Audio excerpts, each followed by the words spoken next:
Alhamdulillahi Rabbil Alamin, wassalatu wassalamu ala Rasulillahil Karim, amma ba'd. Assalamualaikum warahmatullahi wabarakatuh. Alhamdulillah, tayo ay muli magpapasalamat sa dakilang Allah subhanahu wa ta'ala sa mga biyaya na ipinagkaloob sa atin. Alam niyo ba mga kapatid sa Islam, ang kabuhayan at ang ating buhay, ito ay magkaugnay siya.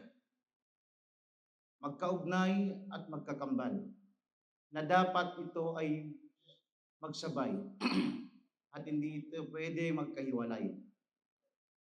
Sinabi ni Ibn al-Qayyim rahimahullah, qala Ibn al-Qayyim rahimahullah, ar-rizqu wal ajal qarinan. Fama dama al-ajalu baqiyan, kana rizqu atiyan. Sinabi ni Ibn al-Qayyim rahimahullah, ang kabuhayan o biyaya, yung rizq, at saka yung buhay, tanging oras ng buhay, ito daw ay magkaugnay, karinan. Habang nandyan sa iyo ang buhay, mananatili, may biyaya kang nakatakda sa Allah subhanahu wa ta'ala.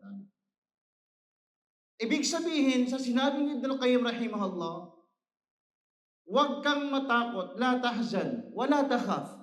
Huwag kang malungkot, huwag kang matakot sa mga biyaya na ipinagkaloob ng Allah subhanahu wa ta'ala.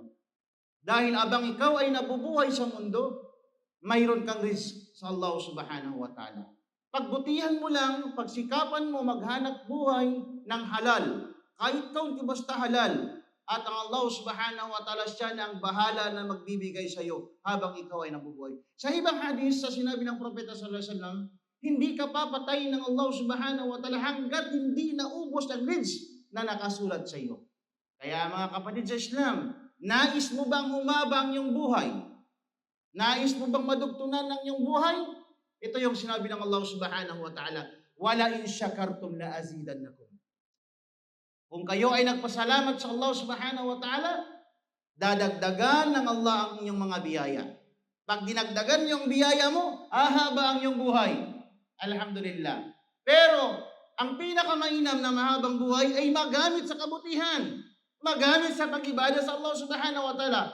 Kung ang haba lang ng buhay mo, magagamit sa maksiyah, magagamit sa mga hindi karapat-dapat sa Islam, ay mas mainam na may kilangang buhay dahil mas malaking problema pag umabang buhay mo pag ito ay nagamit lahat sa hindi kabutihan.